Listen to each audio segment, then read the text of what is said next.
Assalamualaikum warahmatullahi wabarakatuh. Perkenalkan, nama saya Rahmeni Siombing. Saya mahasiswa di Politeknik Negeri Medan, program studi manajemen bisnis kelas 1B. Nah, di video kali ini saya bakal jelasin dan kasih contoh kepada teman-teman semua bagaimana cara menghitung indeks harga konsumen dan inflasi. Namun sebelum saya menjelaskan lebih lanjut tentang indeks harga konsumen dan inflasi tersebut, di sini saya mohon izin kepada Bapak Edi Sitepu selaku dosen ilmu ekonomi. Nah, di sini saya akan menjelaskan tentang pengertian indeks harga.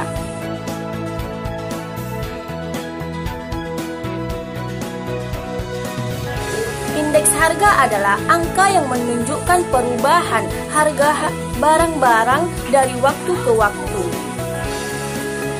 Dan tujuannya adalah untuk menentukan kebijakan harga bagi pemerintah pada masa yang akan datang.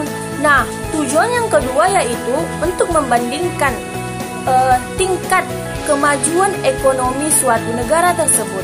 Dan tujuan yang ketiga untuk mengetahui faktor-faktor penghambat kemajuan ekonomi suatu negara. Nah, ada beberapa metode untuk mengetahui indeks harga konsumen. Namun di video kali ini saya hanya membahas satu metode saja, yaitu metode agregatif sederhana, di mana yang merumuskan IP sama dengan sigma PN per sigma PO dikali 100, di mana IP itu adalah indeks harga dan PN itu adalah angka indeks yang ingin dihitung, dan PO adalah harga pada tahun dasar. Nah, di sini kita sudah melihat contoh soalnya, di mana harga barang A pada tahun 2017 itu 400.000 dan barang B 1.500.000 dan barang C 500.000, barang D 2.500.000. Nah, pada tahun 2019 ada kenaikan di mana A menjadi 800, B menjadi 2 juta, dan C menjadi 800, D menjadi 3 juta. Nah, kita akan menjumlahkan keseluruhan total dari harga tahun tersebut, di mana totalnya pada tahun 2007 A dan D bertotal 4.900.000, sedangkan harga pada tahun 2019 totalnya yaitu 6.600.000. Nah, berdasarkan data pada tabel tersebut, maka kita disuruh untuk mencari indeks harga pada tahun 2019 dengan tahun 2017. Nah, kita tinggal memasukkan rumus yang sudah kita ketahui tadi, di mana 6.600.000 dibagi 4.900.000 dikali 100 sama dengan 134,69. Jadi indeks harga pada tahun berjalan adalah 134,69. Nah, di sini saya akan membahas tentang inflasi. Inflasi adalah suatu proses meningkatnya harga-harga barang secara umum dan terus-menerus. Maksudnya di sini adalah inflasi itu meningkatnya harga barang-barang secara terus-menerus dari tahun ke tahun atau dari bulan ke bulan. Dan adapun penyebab inflasi tersebut yaitu jumlah uang yang beredar. Kenapa ada sangkut pautnya kepada jumlah uang yang beredar? Ya, terlalu banyaknya jumlah uang yang beredar di masyarakat. Hal ini disebabkan oleh ketidakseimbangan jumlah uang yang beredar dengan jumlah barang yang tersedia. Di sini maksudnya itu ketika masyarakat memiliki banyak uang, maka ia akan ingin membeli suatu barang tersebut. Nah, sedangkan barang tersebut sangatlah terbatas, sangat minim jumlahnya. Sedangkan masyarakat mempunyai banyak uang untuk membeli barang tersebut. Nah, di sini akan menimbulkan terjadinya inflasi. Nah, adapun penyebab inflasi yang kedua yaitu administrasi price, harga barang dan jasa tertentu yang tingkat harganya ditentukan secara sepihak oleh pemerintah. Dan penyebab yang ketiga yaitu supply shock, di mana suatu peristiwa yang terjadi secara tiba-tiba dan dapat menyebabkan perubahan harga. Di sini maksudnya peristiwa yang terjadi secara tiba-tiba itu dapat menyebabkan perubahan harga.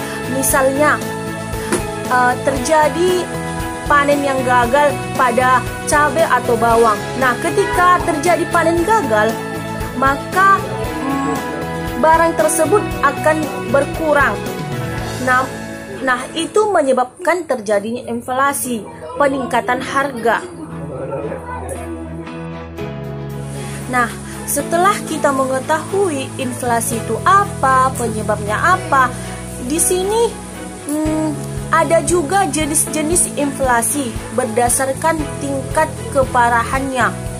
Jadi inflasi itu tidak mempunyai satu tingkat saja, ada beberapa tingkat. Yang pertama yaitu inflasi ringan, di mana inflasi ringan ini adalah lebih kecil atau di bawah 10% per tahun.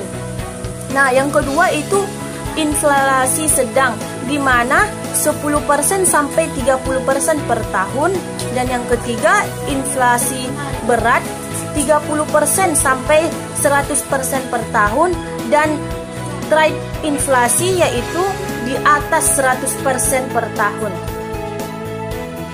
Nah, adapun cara menghitung laju inflasi tersebut yaitu dapat merumuskan laju inflasi sama dengan IHKT dikurang IHKT minus 1 per IHKT minus 1 dikali 100. Nah, di mana IHKT itu apa sih bedanya dengan IHK minus 1? IHKT itu indeks harga konsumen periode T, di mana yang akan dihitung laju inflasinya.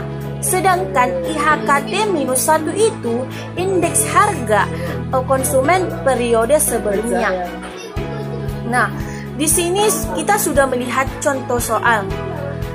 Diketahui IHK bulan Juni 2020 sebesar 116,24 dan IHK pada bulan Juli 2020 sebesar 118,30.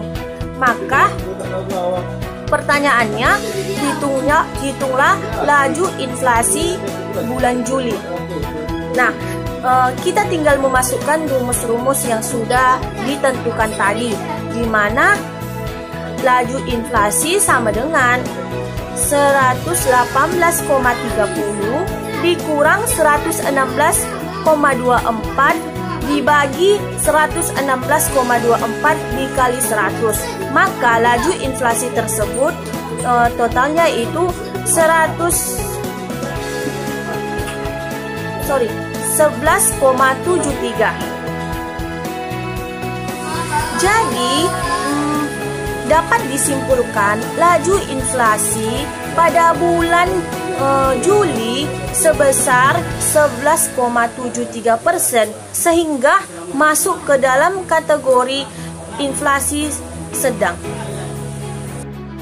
Nah, setelah kita mengetahui inflasi itu apa, penyebabnya apa, contoh soalnya bagaimana, nah kita tentu harus mencari tahu cara mengatasi inflasi tersebut. Adapun kita mengatasi inflasi tersebut dengan cara pertama, kita harus meningkatkan hasil produksi. Ya, itu berkesinambungan dengan penyebabnya tadi. Jika kita meningkatkan hasil produksi, maka inflasi dapat tercegah. Nah, yang kedua yaitu mempermudah masuknya barang impor. Dan yang ketiga yaitu menetapkan harga maksimum. Yang keempat yaitu melakukan pengawasan dalam distribusi barang. Oke, terima kasih udah nonton video saya, dan mohon maaf apabila ada kesalahan atau pengucapan yang kurang tepat. Saya Rahmaini Sihombing pamit undur diri. Assalamualaikum warahmatullahi wabarakatuh.